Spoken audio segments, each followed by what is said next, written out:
Black smoke rolled across the glass of the command deck, drifting like a slow tide through the flashing red lights. Commander Elias Kane gripped the metal railing as another impact shook the hull. The sound tore through the ship, a deep metallic roar followed by silence. He could smell burned wiring and fuel.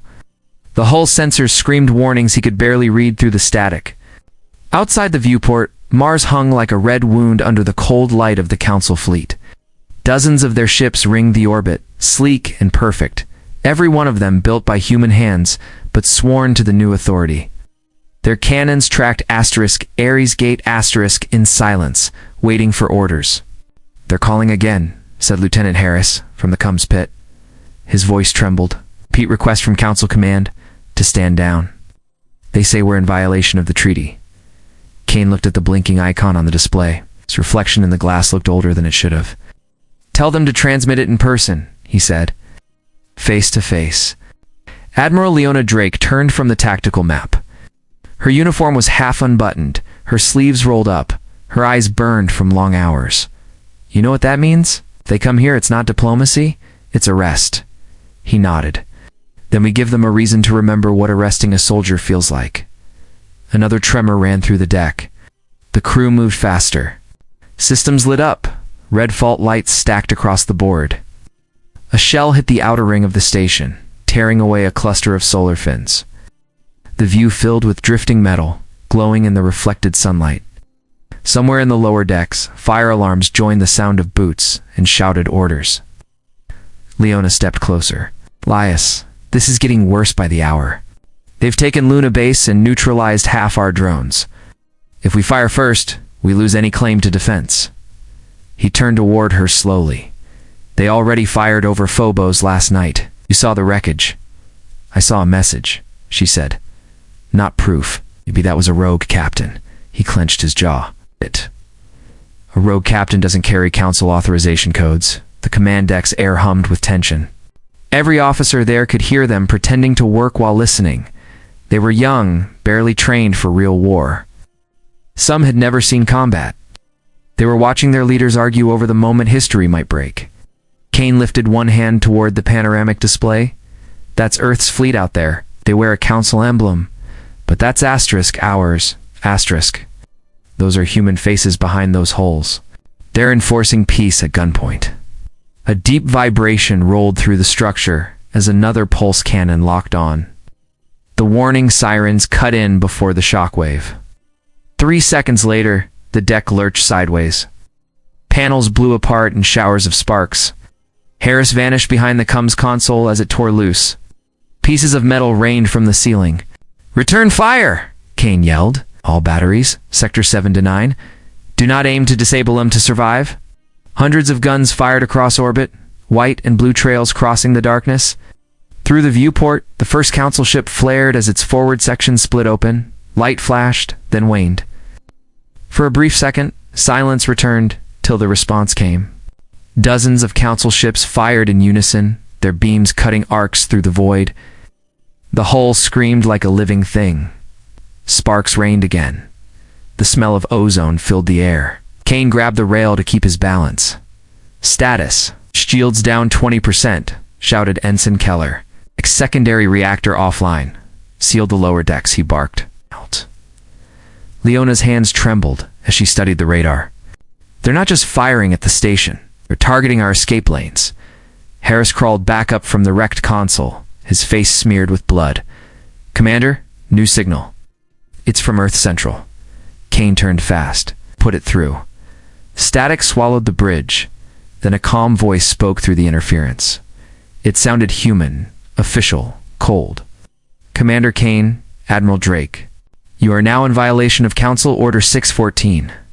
Surrender immediately, or be designated hostile. Assets."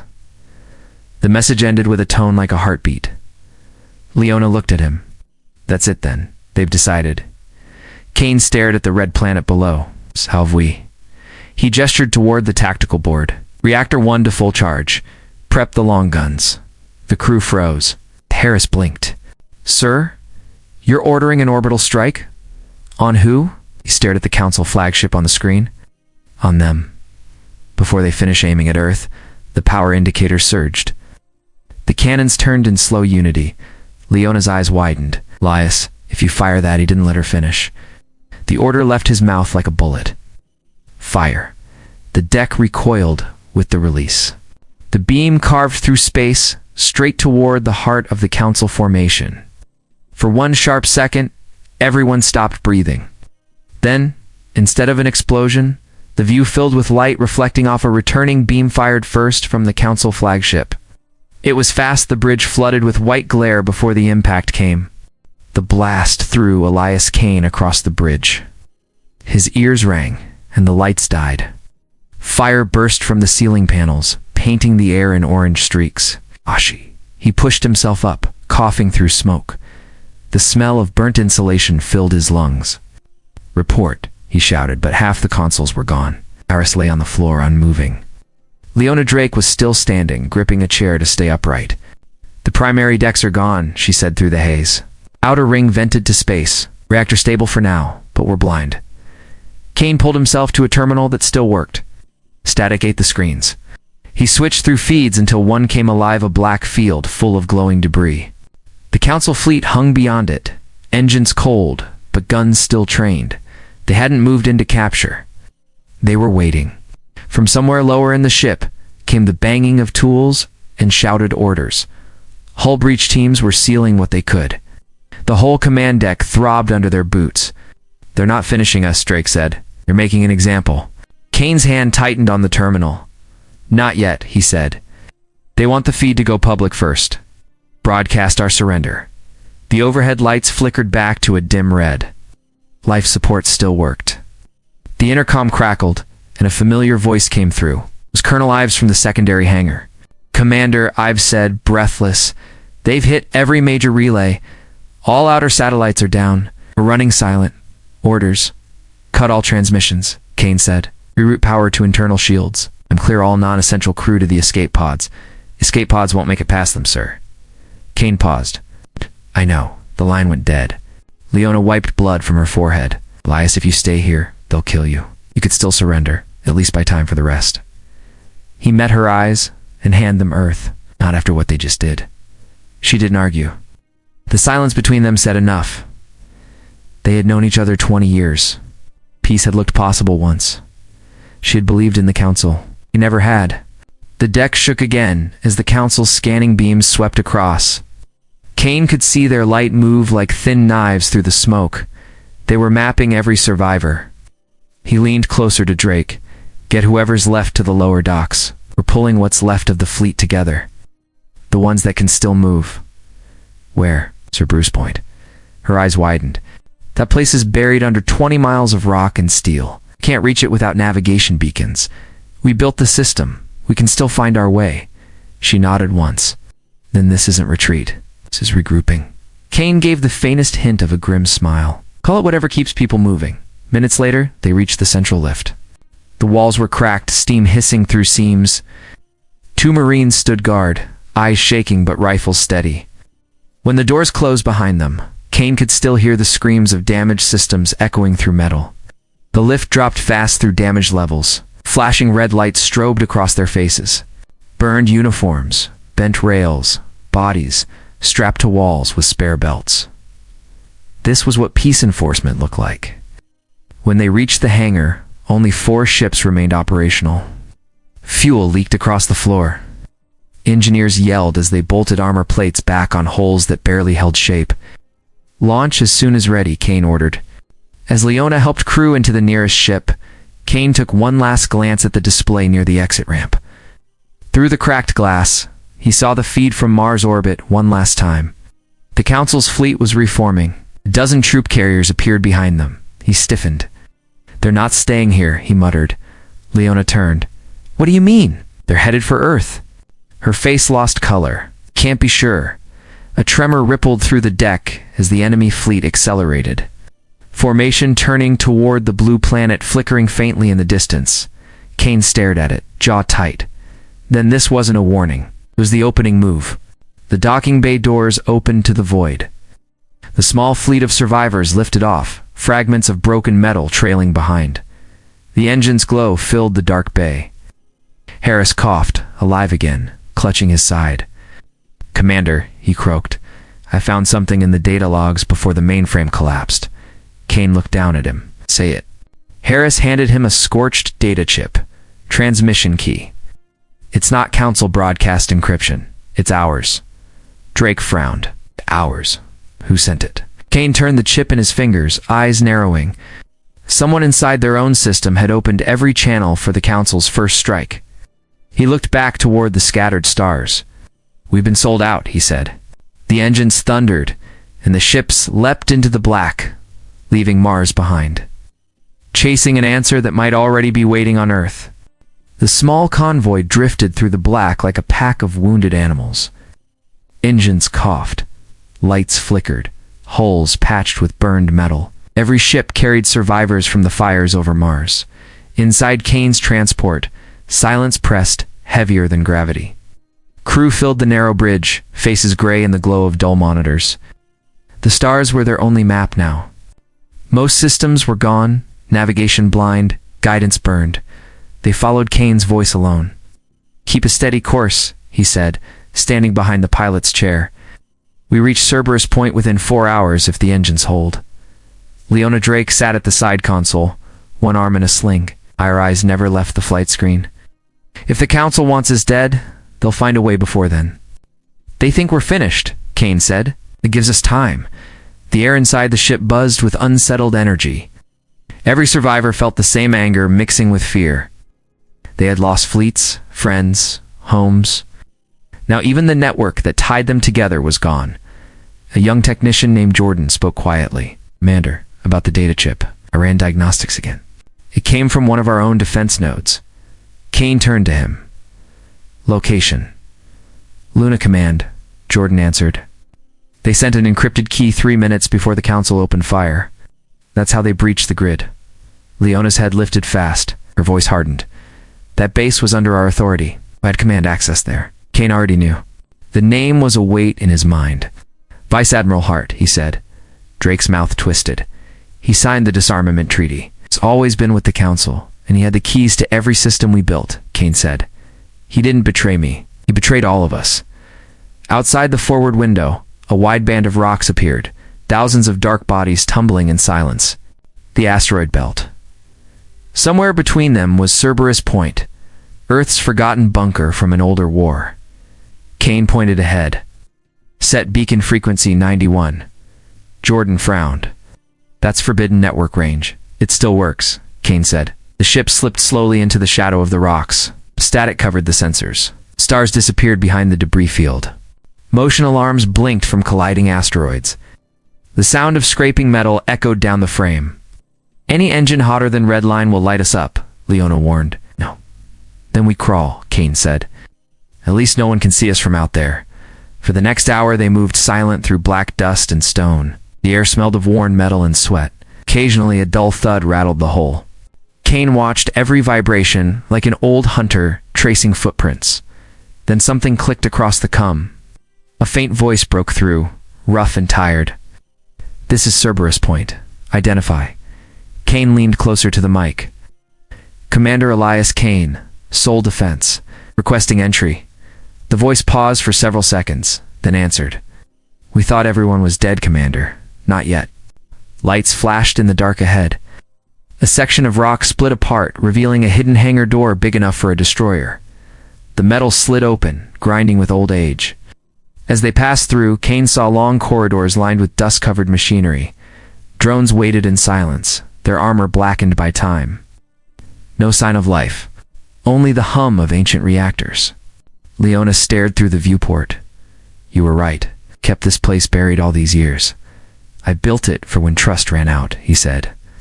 The hangar closed behind them, sealing the light of space away. The airlock hissed as pressure stabilized. Kane's boots hit the steel deck first. The echo traveled far down the empty passage. They walked together until a small command team approached from the shadows, weapons ready. The leader, a gray-haired captain named Burke, lowered his rifle in disbelief. "We didn't think anyone survived Mars. Some of us did," Kane said. "We're rebuilding." Burke nodded once. "Then you'll want to see this." He led them to the main control room. Screens flickered alive with formless codes. "We intercepted a Council transmission 20 minutes ago. It's marked urgent priority. Kane leaned in. Code scrolled fast across the screen. One phrase repeated in the message, clear and chilling. Protocol Ember. Leona's voice was almost a whisper. That's their purge order. Burke swallowed. It orders the elimination of every unaligned military unit in the system. That includes what's left of Earth's fleet. Kane turned away from the screen. His face looked carved from stone. They're not stopping at disarmament. They want obedience written into our blood. Jordan looked between them, voice shaking. What do we do now? Kane stared. Toward the sealed hangar doors, where the dark beyond waited. We wake the sleepers, he said. Leona frowned. You mean Ashfall? He nodded once. The silence that followed felt heavy enough to crush steel, Leona whispered. Those ships were banned for a reason. Kane looked at her, unblinking. Then we give them a better reason to fear them. The old lights flickered. And deep below the deck, something huge began to stir. Dust fell from the ceiling as deep engines woke under Cerberus Point. The whole base trembled. Old warnings flashed on dead screens as systems that had slept for decades powered up again. Elias Kane stood in the control chamber and watched the dark monitors turn alive one by one. Each showed a buried hangar filled with silent giants. Oh. The Ashfall dreadnoughts. Weapons built when the planet still feared its own future. Burke wiped grease from his hands. They're older than my grandfather, so might not even start. They'll start, Kane said. Leona Drake folded her arms. Once they do, there's no stopping them. You know that? I do, Kane answered. But the council made their move. Either die quietly or fight loud enough to be heard. The first blast door opened below, shaking the walls. Steam poured out as one massive ship rose on its launch array. Its hull carried scars from old wars, its black armor dull under the new floodlights. Engineers ran across the platforms shouting code numbers and power levels. Jordan checked results on a nearby terminal. Reactor signatures stable on 3 cores, he said. 4th is cold. Needs restart sequence. Leave it, Kane ordered. What? We have enough. Leona's voice broke through the noise. If you do this, if you launch Ashfall, you're declaring full war. This isn't war, he said. A survival. A low vibration rolled across the base. The old dreadnought engines coughed, then roared, shaking metal from the ceiling. Everyone on the deck stopped to look. Al? For a few seconds, the noise drowned every doubt. They were ready. Kane turned to his officers. All ships will move to the inner system and punch through the council perimeter. Focus on their command nodes, not civilian sites. Burke nodded. We'll need time to align navigation. We lost half the beacon network. Then use dead coordinates, Kane said. We built this system. We know its bones better than they do. Leona looked at him, eyes hard and searching. What if we win? What's left after that? Kane didn't answer, walked back to the main console and brought up a transmission log. The map of Earth filled the screen, glowing faint blue among the black. The council fleet was already in orbit. Fire lines traced across the atmosphere. Reports came in of targeted strikes on power grids and cum hubs. Burke swore under his breath. They're cutting the planet off. Full lock. They're preparing for the purge, Kane said. Protocol Ember begins there. He leaned on the console, his hand trembling with controlled rage. Launch sequence in 5 minutes. The ground beneath them shook again as mechanical arms pushed the ancient ships toward the launch shafts. Pressure doors sealed, lights turned green, and the sound of rising turbines drowned conversation. Jordan turned in panic. Commander, we're getting an incoming message through an unsecured channel. Source unknown. Put it on, Kane said. Static filled the room. Then a broken voice pushed through, weak and distorted. This is Admiral Leona Drake of the Asterisk Vigilant Asterisk. If anyone hears this, respond. Kane froze. He looked at Leona standing beside him, her head snapping up in shock. It's me, the voice continued. They hit us outside. Luna took survivors. We're held aboard the council platform Asterisk. Asterisk. They're building something here. It isn't about control. It's about final erasure. They mean to wipe Earth clean. Silence filled the room. The recording repeated once, then cut off.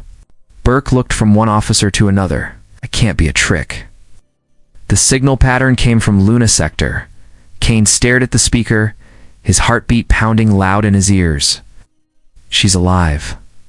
Leona stepped closer. Elias, If they have her, that platform is deep in their defense zone. You walk into that, we lose everything. She's telling the truth, Kane said, almost to himself. Final erasure. They want to finish it. He turned to Burke. Plot a course. Every Ashfall ship will strike the asterisk Equinox asterisk first. We end them there. Burke hesitated. If we commit everything, the Council fleets over Earth will be unchecked. Kane's voice stayed cold. If asterisk Equinox asterisk falls, their fleets fall with it. It's their command key. The engines rose to full output. How the hangar lights turned white. One by one, the dreadnoughts began to lift from their cradles. Dust blew across the deck like storm sand. Leona grabbed Kane's arm before he turned away. If she's alive, the Council could use her against you. You know they would. He met her eyes. Then they'll see what happens when they make it personal. The ship's alarm sounded, marking launch. The steel platform below them split open, revealing the void beyond. Pilots ran for boarding tunnels.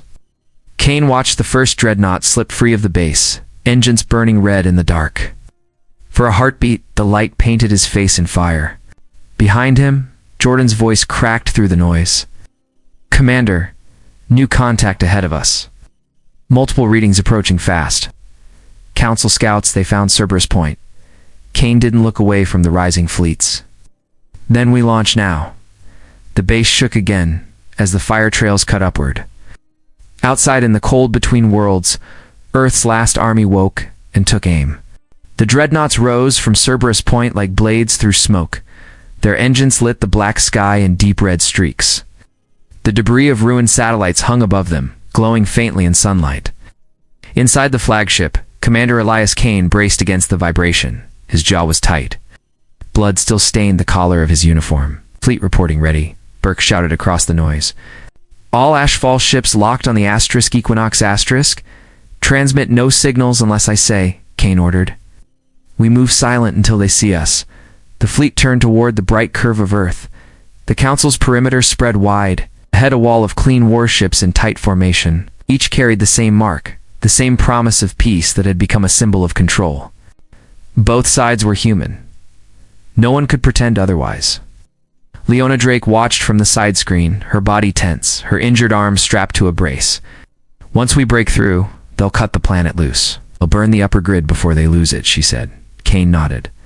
Then we make sure they lose it fast. The first battle alarms rang. Council scanners had picked up the approaching fleet. Thousands of beams flared across space, lines of light splitting the dark.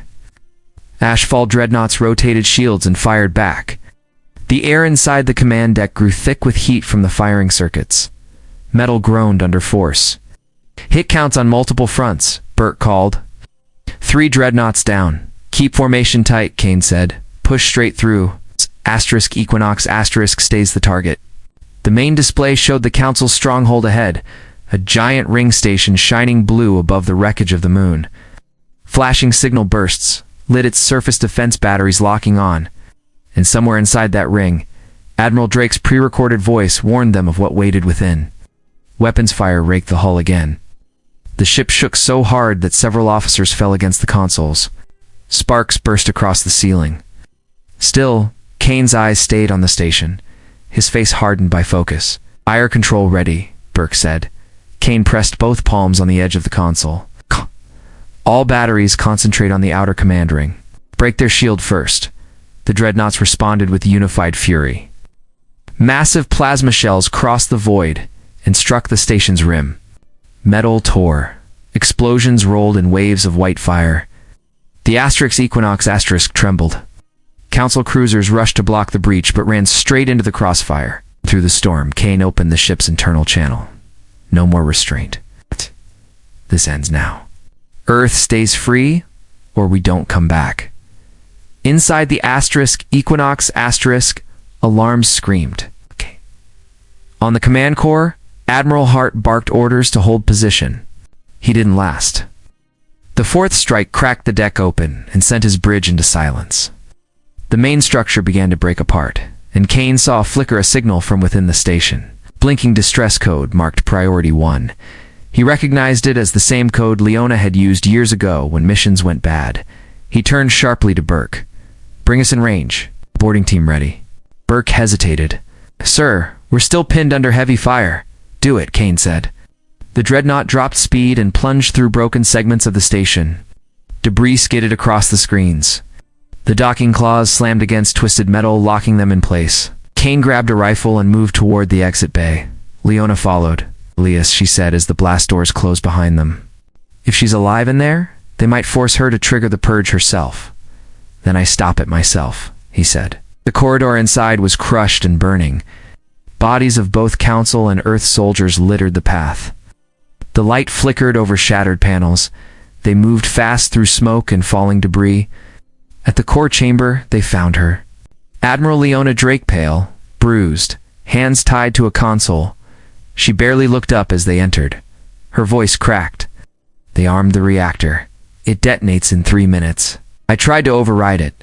Kane ripped the restraints free. We can redirect the blast to orbit. Can you still move? She nodded weakly. If we reach the uplink chamber. Burke's voice came over the comm. Sir, Council reinforcements closing. We can't hold more than 5 minutes. Copy, Kane said. Do not retreat. They reached the uplink chamber, blurred the air. The core pulsed like a heartbeat, bright and unstable. Drake and Kane worked side by side at the manual switches, fingers moving through sparks and heat. The numbers dropped from 90 seconds to 30. Redirect sealed, she shouted. Now trigger the vent. Kane slammed his hand on the release key. A thunderous blast shook the entire station. Core light turned white, surging toward the upper decks. Kane grabbed Drake and dragged her behind the console as everything burst outward.